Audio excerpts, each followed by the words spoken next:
National ID System na isisulong ng Senado sa pagbubukas ng sesyon sa Hulyo.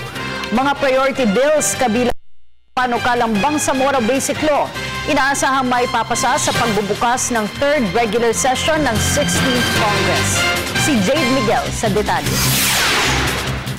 Isang pangkalahatang Filipino ID system ang layong isulong ng Senado sa pagbubukas ng 3rd regular session ng 16th Congress sa Hulyo 28. Sa ngayon po, wala tayong ID. And yet, when we open the wallets of our country, you would have overnight, you would have GSIS, you would have pag-ibig, driver's license, all kinds of ID.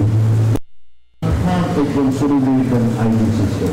Ayon kay Drilon, kakailanganin lamang ng sistemang ito ang available na impormasyon sa mga ahensya ng gobyerno tulad ng GSIS, SSS at COMELEC. No other information will be placed on the form other than what is already available. But we must have a system so that we can have only one number. Nais itulad sa ID system na ito ang Social Security number sa Estados Unidos. In the United States, this is the Social Security number, if you recall. Social Security number provides the ID for all. We would like to have an ID system. Sa kasalukuyan, naipasa na ito sa Kamara habang sinusulong pa lamang ito sa Senado.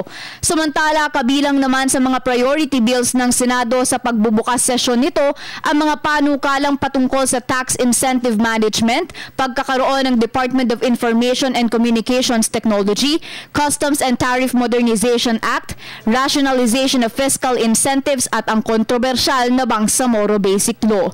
So this is our priority legislative agenda for the 3rd regular session of the 16th Congress. We are confident that we will tackle the past many issues. Para sa Telebisyon ng Bayan, Jade Miguel.